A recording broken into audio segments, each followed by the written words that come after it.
যে সারা পৃথিবীর অর্থনীতির উপরে, রাজনীতির উপরে আমেরিকা ক্রমাগত একটা প্রভাব বিস্তার করে, এটা পুরনো ইতিহাস বলছে।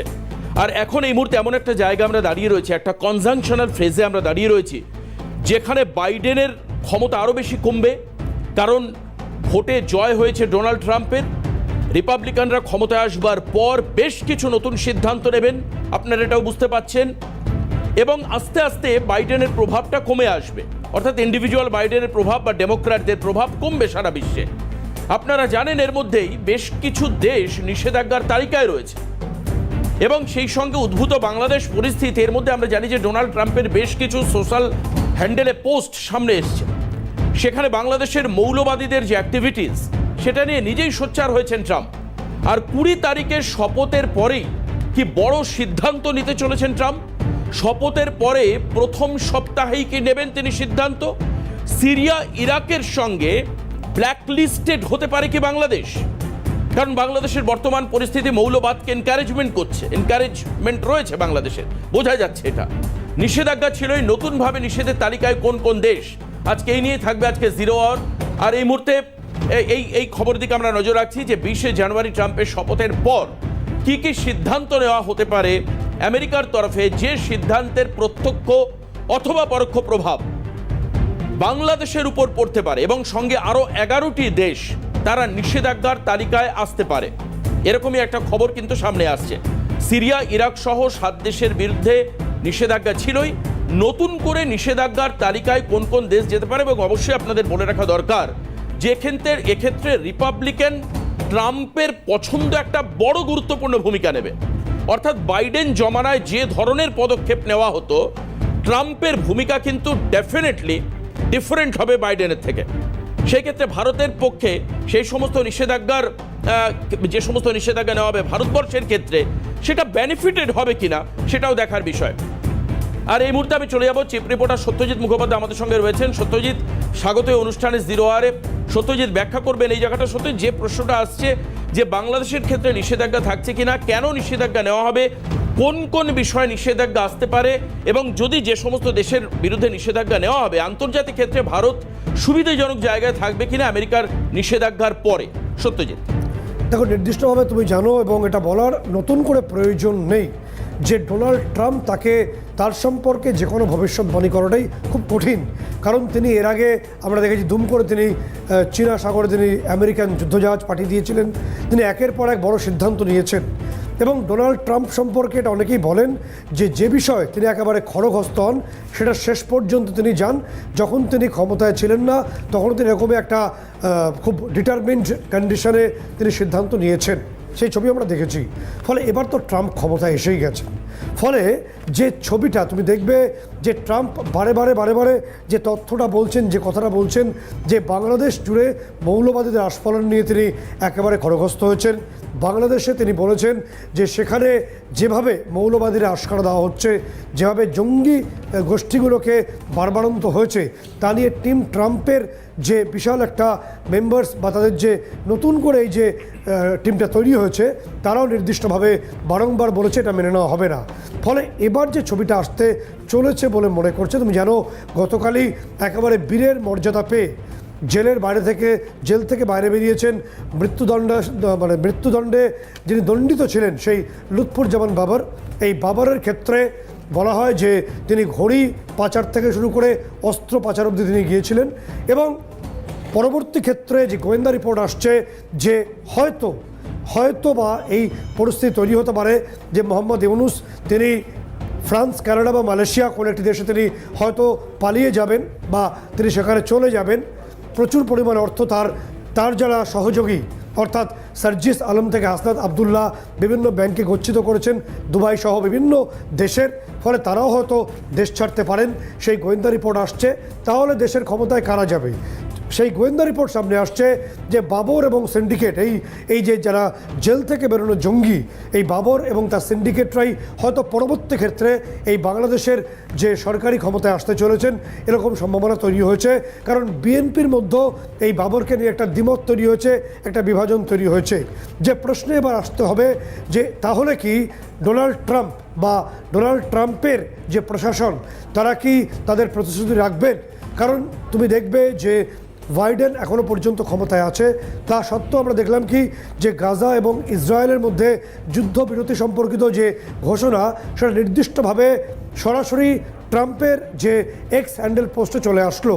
অর্থাৎ ক্ষমতায় না গিয়েও, ক্ষমতায় না এসেও তিনি সরাসরি হুঁশিয়ারি দিচ্ছেন, তিনি ঘোষণা করছেন আন্তর্জাতিক বিষয় নিয়ে। একই সঙ্গে ইউক্রেন রাশিয়া নিয়েও অনেকটা স্থিতিশীল পরিস্থিতি ট্রাম্প তৈরি করার পথে বা তার টিম ট্রাম্প তৈরি করার পথে। এরপর আসবে তোমার এই তার থার্ড যে কমিটমেন্ট, অর্থাৎ তৃতীয় প্রতিশ্রুতি, সেটা কি?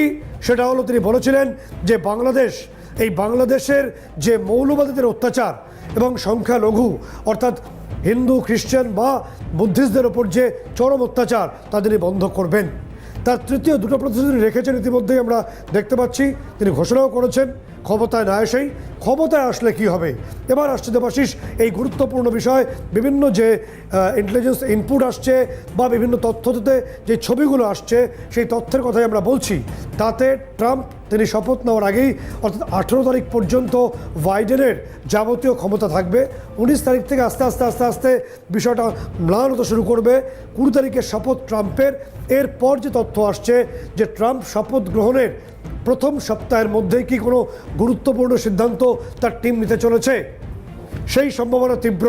কারণ 17 সালেই ট্রাম্প যে 7টি দেশ ইরাক, সিরিয়া, লিবিয়া সহ 7টি দেশের নিষেধাজ্ঞা জারি করেছিলেন। এইবার ক্ষমতায় এসে ট্রাম্প আরও বেশি খড়গহস্ত হতে চলেছেন।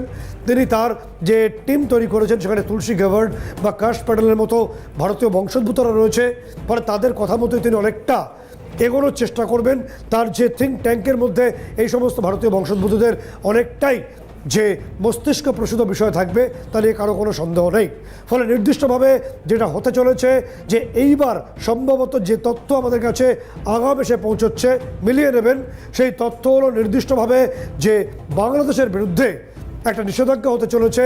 হয়তো ট্রাম্পের শপথের গ্রহণের প্রথম সপ্তাহের মধ্যেই সেই ছবিটা আরও পরিষ্কার হয়ে যাবে এবং সেটা সম্ভবত যেই তথ্য আমাদের কাছে এসে পৌঁছেছে যে ট্রাভেল রেস্ট্রিকশন বাংলাদেশের বিরুদ্ধে ট্রাম্প প্রশাসন করতে চলেছে। অর্থাৎ ভ্রমণ সংক্রান্ত নিষেধাজ্ঞা ট্রাম্প প্রশাসন করবে, আমেরিকা করবে বাংলাদেশের বিরুদ্ধে।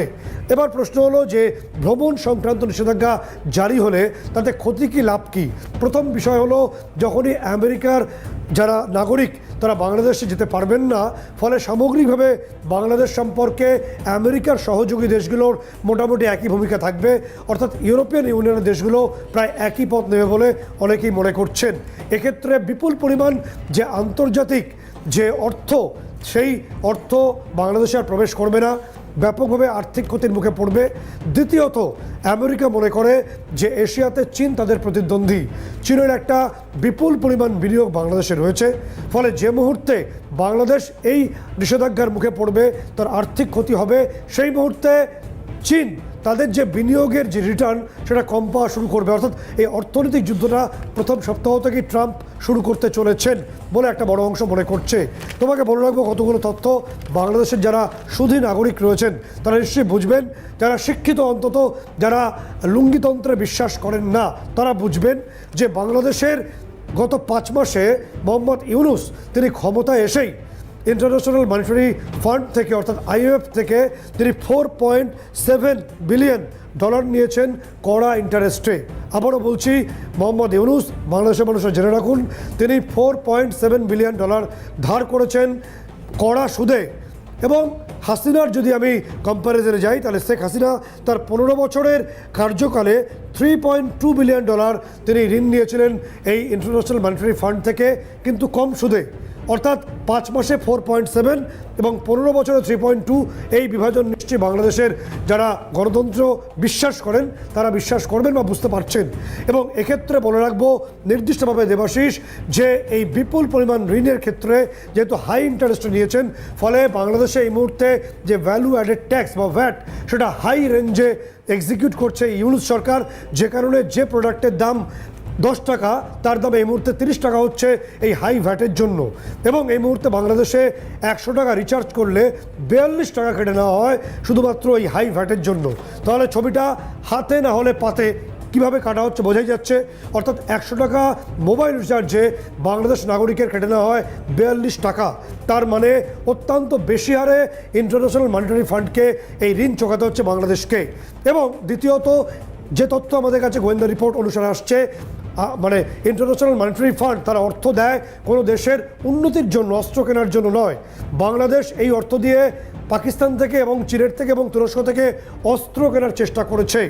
অর্থাৎ শর্ত তারা লঙ্ঘন করেছে বলেই গোয়েন্দা রিপোর্ট রয়েছে।